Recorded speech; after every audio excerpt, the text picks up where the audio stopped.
Moi, en tant que président de la société la plus ancienne des partenaires des États de la France et l'une des plus anciennes installées en France depuis 160 ans déjà, que revient l'honneur d'ouvrir cette 9e édition des États de la France. Permettez-moi de commencer par vous remercier très chaleureusement, Monsieur le Président, cher Jean-Paul Delevoye, de nous avoir cette année encore ouvert les portes de votre prestigieuse institution, dont les missions résonnent particulièrement auprès des dirigeants des filiales françaises de groupes à capitaux étrangers que nous sommes. Je remercie également vivement les 70 sociétés qui soutiennent cette année encore ce rendez-vous annuel incontournable consacré à l'attractivité de la France pour les investisseurs étrangers que nous sommes et représentons, et remercier aussi naturellement le grand maître de cérémonie ici présent, à savoir Denis Zerudaki.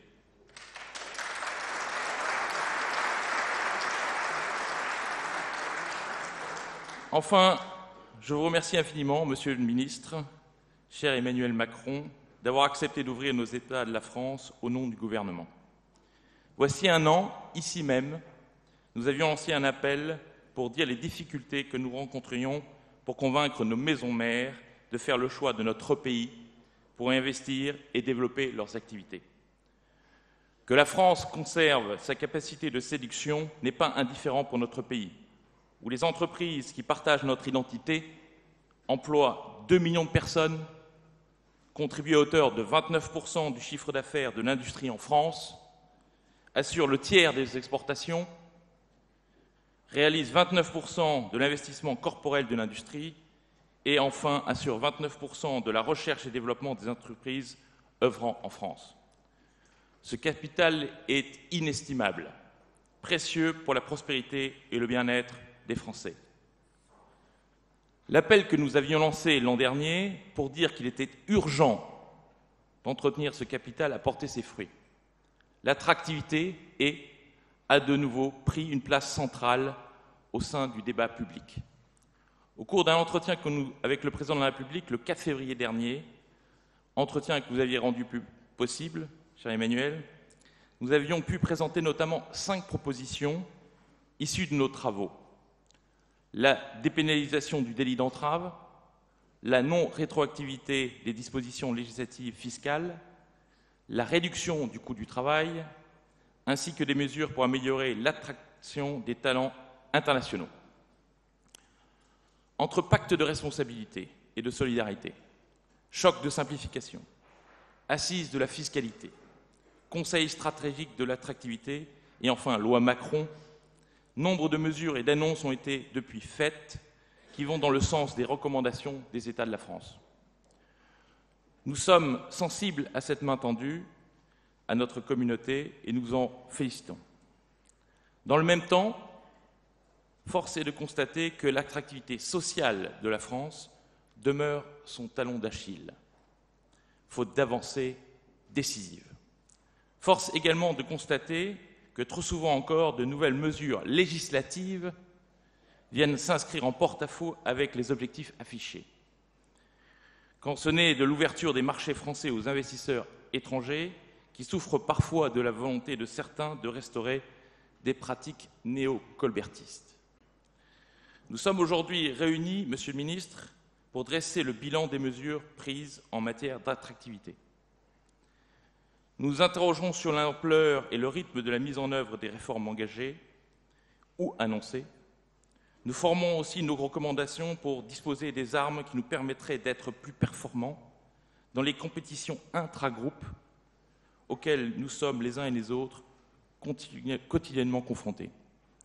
Ces débats, nous les mènerons avec une seule et unique ambition, servir notre pays, dont nous sommes les ambassadeurs auprès de nos maisons mères, et avec l'intime conviction que celui-ci dispose de tous les atouts et de tous les talents, pour peu qu'on les mobilise mieux pour réussir et retrouver la confiance en son avenir et son destin. Vous avez devant vous, Monsieur le Ministre, la communauté des filiales d'entreprises étrangères qui œuvrent en France.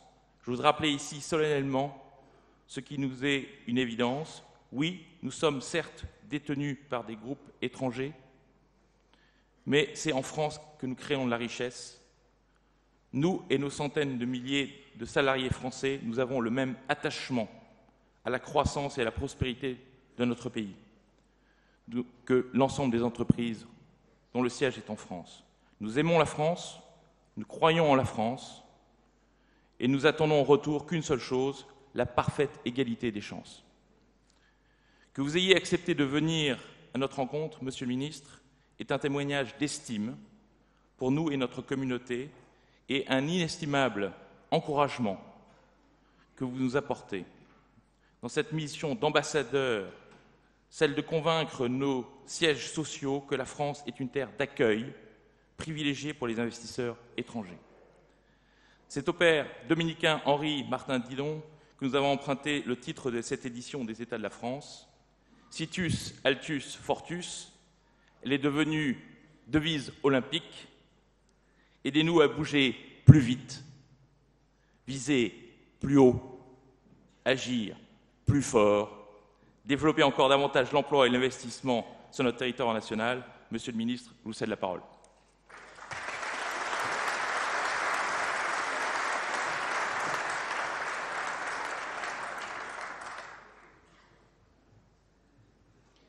Monsieur le Président du Conseil économique et social et environnemental, cher Jean-Paul Delevoye, cher Denis Zervoudaki, cher Christophe Demel, Mesdames, Messieurs, je tenais d'abord à excuser le Premier ministre qui, mobilisé par le Président de la République, n'a pu se rendre à l'invitation que vous lui aviez faite et dans quelques instants, j'irai moi-même le rejoindre.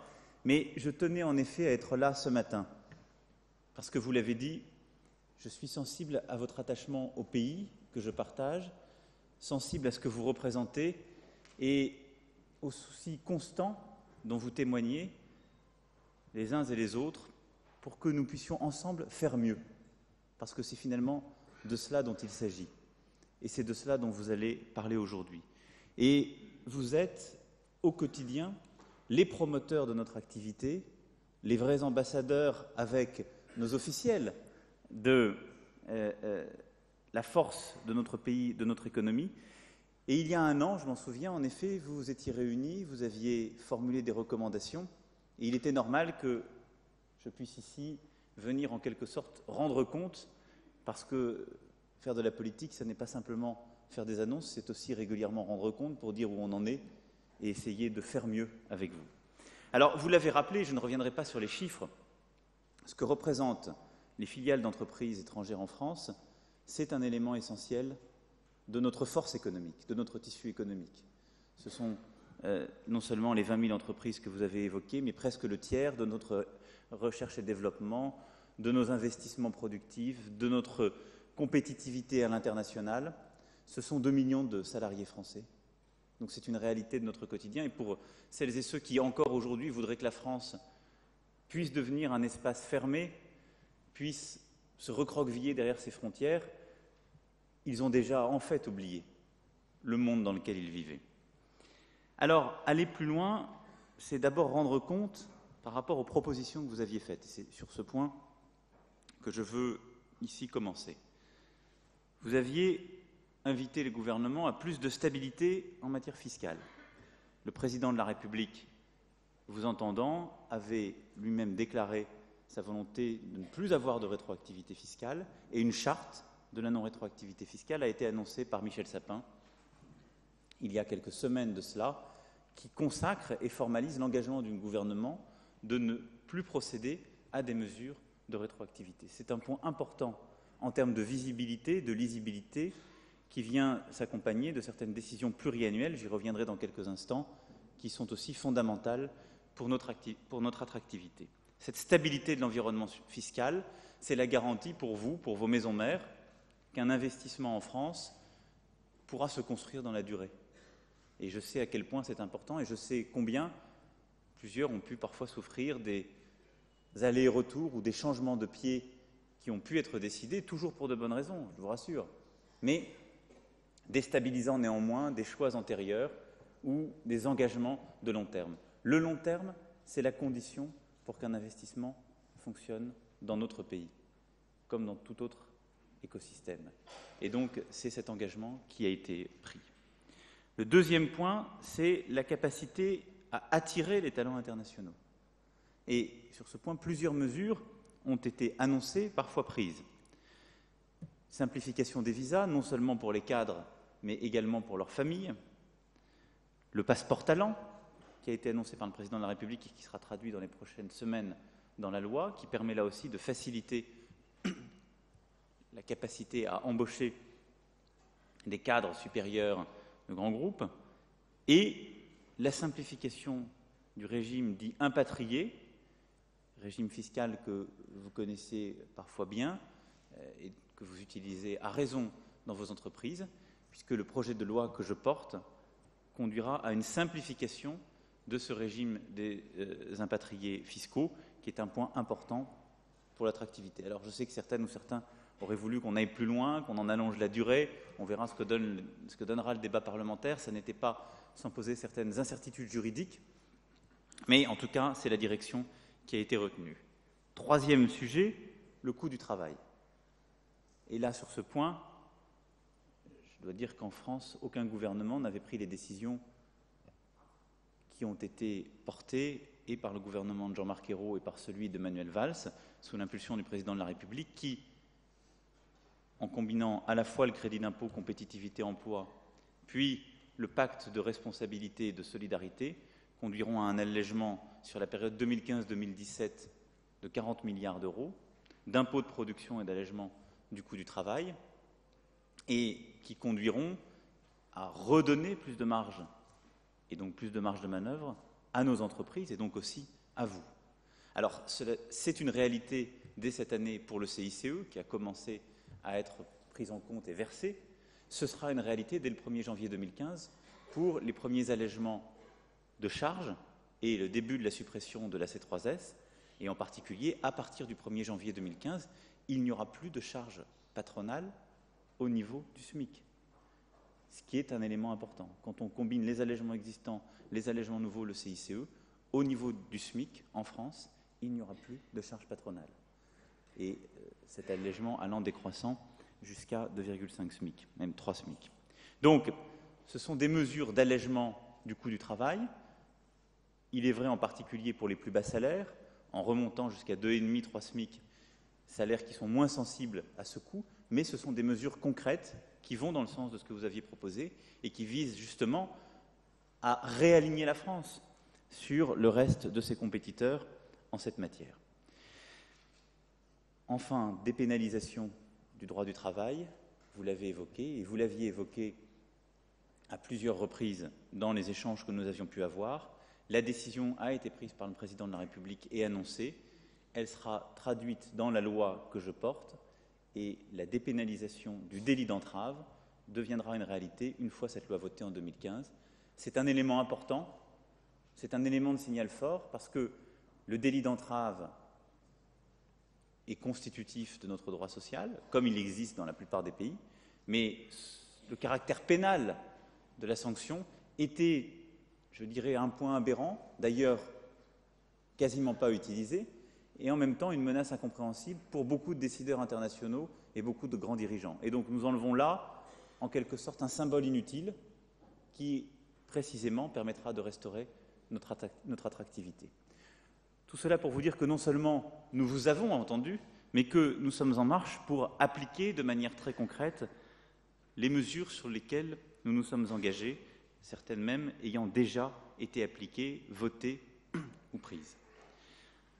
L'attractivité, ça n'est pas seulement cela, c'est une espèce de processus permanent, vous l'avez aussi mentionné, c'est celui que le président de la République lui-même a décidé de mettre en place en réactivant les conseils stratégiques pour l'attractivité. Il en a déjà présidé 2 qui ont conduit à réunir des chefs d'entreprise et des dirigeants de groupes mondiaux, à pouvoir échanger de manière extrêmement transparente et ouverte sur la situation de l'attractivité française, et là aussi à apporter des réponses concrètes, dont une bonne partie de celles que je viens d'énoncer comme des décisions, à l'issue de ces échanges. Le président de la République se rendra en personne à Davos et tiendra le 3e Conseil stratégique de l'attractivité sur place pour aller encore plus loin dans le processus. Et c'est dans ce Conseil stratégique que beaucoup de mesures ont été prises, que beaucoup des points que j'ai évoqués ont été mentionnées, que des décisions aussi de simplification du paysage administratif français ont pu être prises, en particulier le regroupement des agences existantes en la matière, AFI et UBI, qui sont en train d'achever leur fusion effective sous la présidence d'une part et la direction générale d'autre part de Muriel Pénicaud, qui est ici présente avec vous et qui est le point central de ce dispositif français de l'attractivité et de la promotion à l'export de nos PME. Alors, l'attractivité, et c'est le troisième point que je voulais faire et sur lequel je souhaitais terminer mon propos, ce ne sont pas des mesures uniquement spécifiques, même si elles sont essentielles, qui répondent à vos préoccupations.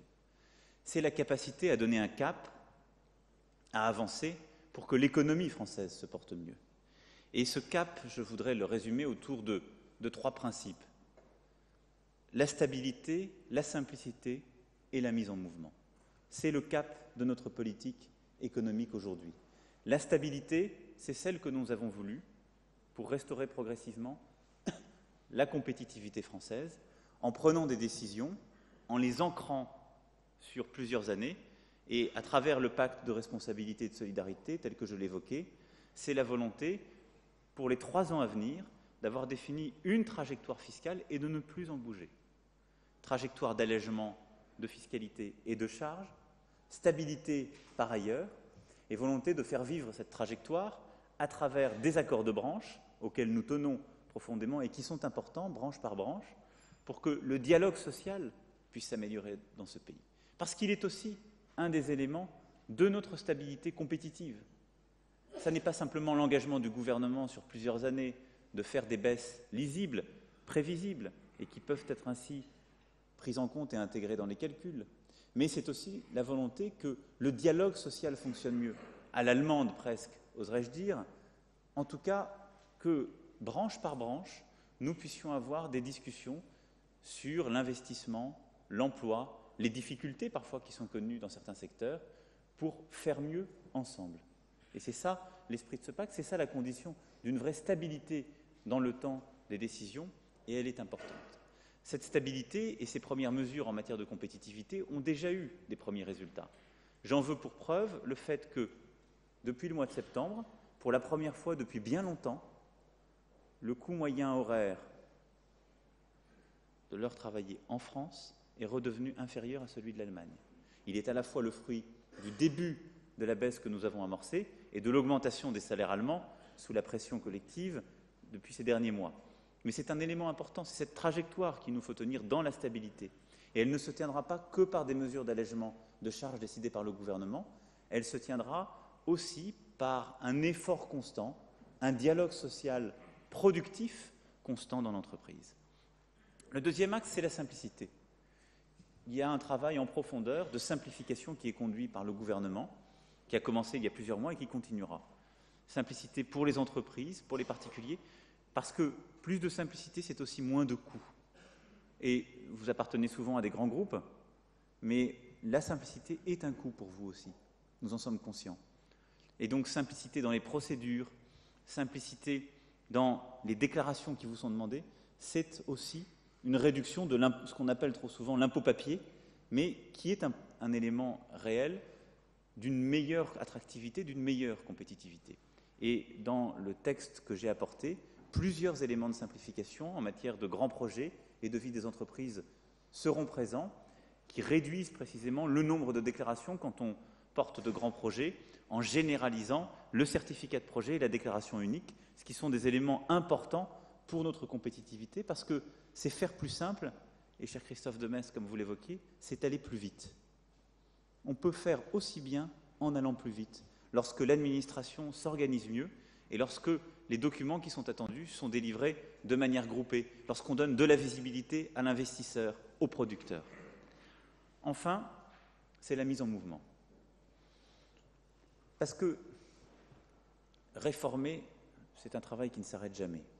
Non pas qu'il faille toujours recommencer ce qu'on a déjà mis sur l'ouvrage, mais la stabilité que j'évoquais en matière de compétitivité, en matière fiscale, la continuité que nous devons avoir en termes de dialogue social, elle ne sera efficace que si nous l'accompagnons d'un volontarisme forcené et constant pour aller plus loin dans les réformes microéconomiques dont notre pays a besoin. C'est cette mise en mouvement du pays, avec ses forces productives, que nous sommes en train de conduire. Mise en mouvement pour ouvrir l'accès à certaines professions, pour ouvrir l'accès à certains secteurs, celui des transports, pour aussi remettre en cause parfois certaines situations un peu monopolistiques de la grande distribution, comme des sociétés autoroutières, sans tout casser, mais en stimulant l'activité là où elle peut l'être.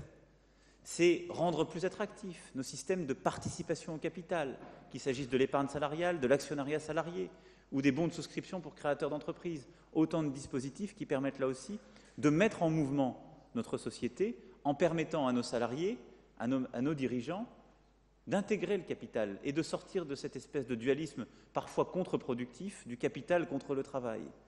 C'est aussi rendre l'État plus mobile dans sa capacité à être un actionnaire plus productif et investir mieux sur ses priorités. C'est aussi se mettre en situation de moderniser notre droit du travail en rendant nos procédures plus courtes, plus efficaces, comme la réforme que nous menons en termes de justice prud'homale, comme la réforme que nous voulons mener en termes de procédures collectives. C'est simplifier les plans sociaux qui ont fait l'objet d'une modernisation volontariste en 2013 grâce à l'accord des partenaires sociaux et transcrits dans la loi, mais qui doivent encore être davantage sécurisés, davantage raccourcis, parce que la procrastination, elle n'est bonne ni pour la compétitivité ni pour les salariés. Et donc, ce volet de mesures, vous l'avez compris, c'est en creux le projet de loi que je porte aujourd'hui qui participe de cette mise en mouvement de la société et de l'économie française qui est fondamentale pour notre activité. Elle est fondamentale parce qu'elle rendra aussi la France plus forte. Et elle permettra de rendre la France plus exigeante dans le concert des nations au niveau européen. Parce que cette mise en mouvement, elle ne peut pas être simplement franco-française. Elle doit être aussi européenne. L'anémie, elle est au niveau de la zone euro. L'insuffisance des résultats, il est au niveau de la zone euro. Et nous n'y arriverons que si nous nous réformons pour nous-mêmes et, fort de cette mise en mouvement, que si nous pouvons être plus exigeants à l'égard de nos partenaires, parfois allemands, qui pourraient investir davantage, mais surtout européens, en leur demandant de faire, là aussi, plus vite, plus fort, plus haut, d'avoir plus d'ambition pour un plan Juncker qui n'existera que s'il réussit à marier un plan d'investissement public extrêmement ambitieux sur nos priorités thématiques et à mobiliser l'investissement privé qui doit, là aussi, en termes d'innovation, sur le numérique, sur les transports, sur la transition énergétique, aller plus loin. Et cette ambition européenne, nous devons la porter. Et nous ne la porterons que si nous sommes nous-mêmes plus forts, en mouvement, en avant.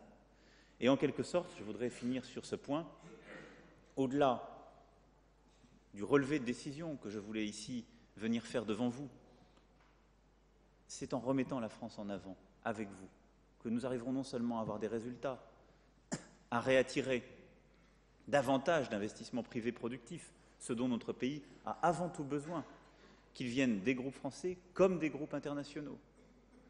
Et c'est à cette condition aussi que nous redonnerons confiance à nos concitoyens. Parce qu'au final, les meilleurs ambassadeurs de notre économie, ce seront nos citoyens. Et la confiance qu'ils ont en eux-mêmes, qui est la clé du redressement du pays, c'est vous toutes et tous qui pouvez la leur donner.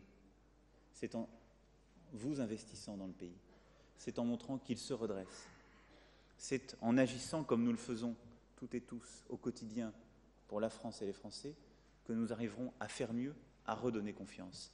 Parce que si les grands décideurs dont vous faites partie ne disent pas du bien de la France, ne sont pas fiers de la France, ne continuent pas à faire du mieux possible pour la France, comme je sais vous le faites aujourd'hui, alors on pourra rester sur notre chaise à trépigner en se disant pourquoi la France ne se redresse pas, mais parce que nous l'aurons alors nous-mêmes enterré.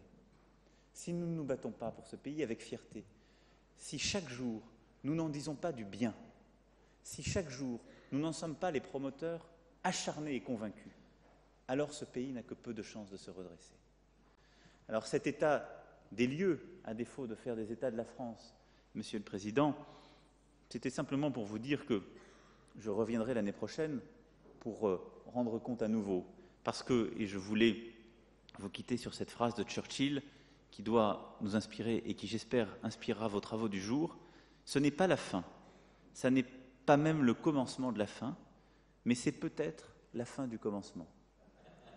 Donc, j'attends avec impatience vos nouvelles propositions, puisque vous avez vu que j'étais, en quelque sorte, le notaire scrupuleux, devrais-je dire, dans la période de vos demandes. Et j'entends bien que nous allions ensemble plus loin, mais pour cela, au quotidien, j'ai véritablement besoin de votre engagement, de votre volonté, de votre attachement au pays, et je vous en remercie encore. Bon courage.